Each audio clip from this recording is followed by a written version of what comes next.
Yeah, I watch a lot of movies. You do? Yeah, I watch about a movie a day. I try to. A movie a day? Yeah. Is that right? Yeah, I love movies. I grew up loving movies and had jobs and went to movies.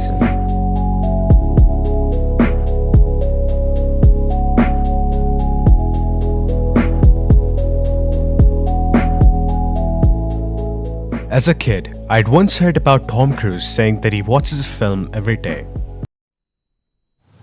But there's something about his eyes. It was precious time with Hollywood's biggest star. An interview with Tom Cruise. Complete or not, but he does. And it came upon me in that instant that if such a busy man can do it, then for the love of cinema and storytelling that I had in my little curious and impressionable mind, I can do. So ever since, I've tried to watch a film every day, even if I can't complete it. And by such a simple practice, I've learned so much about cinema and the art of storytelling over the years. But why am I talking about all of this? Well, for yesterday, I happened to watch the film Dhoka Around the Corner, after having it on my watch list for the longest time. Though I'd eyed the film's release initially, I decided to go for Vikram Vedha instead, which came out the following week of September and in 2022.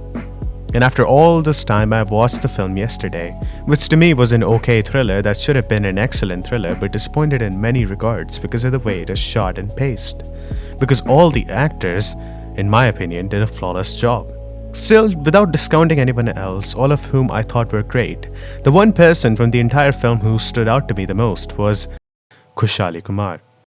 And this morning, I was taken back in time to the very first episode of MTR, which is an actor analysis on Ranbir Kapoor. And though since then I've produced 60 episodes introducing many original series around Indian film analysis while trying to bring them to an international front, on this short trail, however, I forgot to ever go back around to my very first idea until now. It might be annoying or uninteresting to some of you who are probably wondering why in the world am I analyzing a debuting actress. Perhaps some of you think it's a cop-out, considering I have less material to work with, but I'd like to tell you a little story. Before I decided to watch Dhoka, I briefly looked into the project, recognizing the great R. Madhavan on the poster, this being his very next film following the immense international success of Rocketry, and Apar Shakti Khurana, who to me has always been great in comedies and shorter character roles.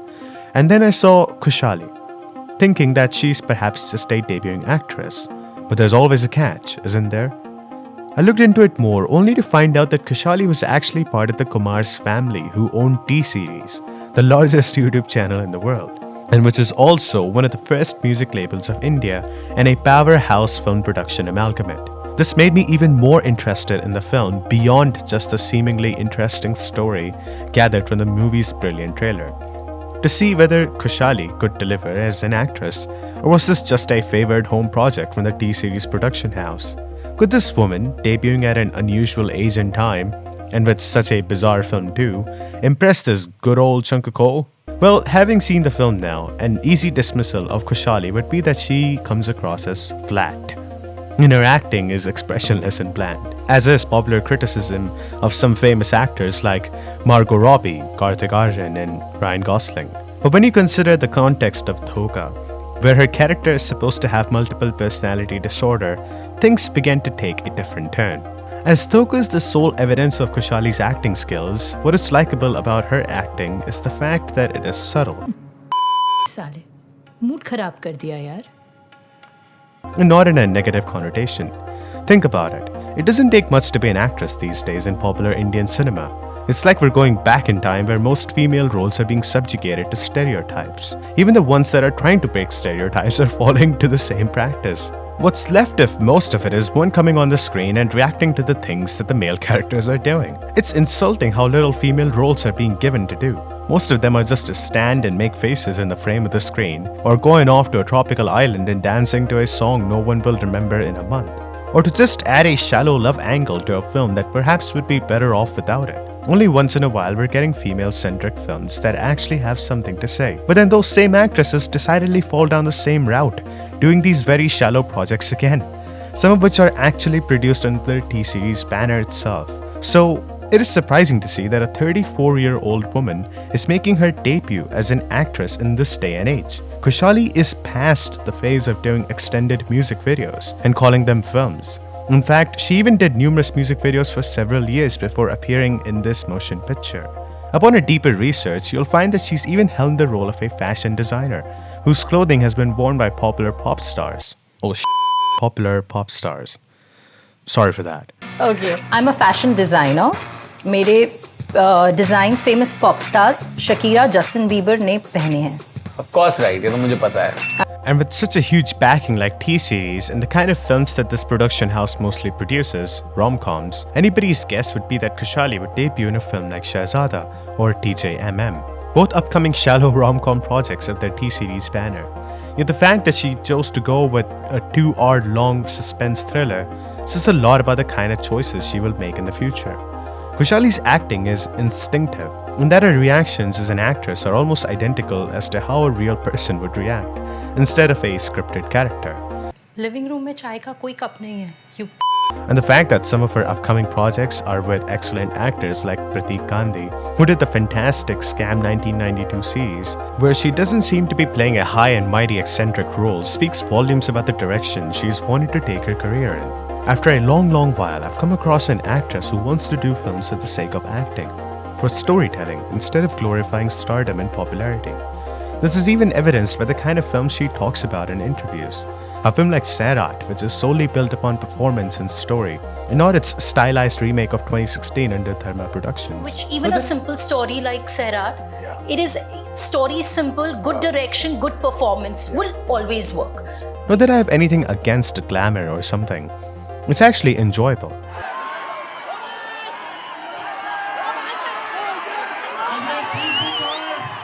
But one must remember that it becomes like white noise after a while if it doesn't come across as unique.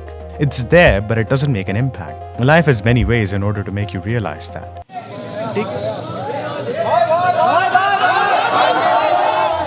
Take what happened with the film Circus. It's like Jacqueline Fernandez and Pooja Hegde are being used not as actresses but as fillers in films these days, even though both have the potential to do something so much more greater.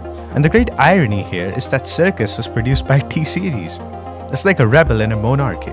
Perhaps Khushali Kumar realizes that being part of the largest music production company, one of the biggest movie production houses, and also the most popular YouTube channel in the world can bring you the fame, the money, and the popularity. But if your films are bad, you are still tied to that banner.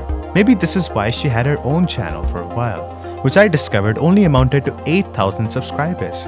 Which is still a lot, but contrast that with T-Series, which she partly owns, the biggest channel on the same platform. So even though I'd assumed her to be part of a simple home production project by T-Series, she rightly proved me wrong by giving a great performance. And looking more into her life showed me that she is not only talented, but is trying to stand out from the array of actresses there are in the current lot. So to juxtapose, this actor analysis is not about what has come from the actor so far, but what is going to come in the future. I'm sure Khushali is going to do some bad films too, everyone does. But I'll be keeping an eye on what attempts she makes to do something unique, which is where I stand with her. Let's go.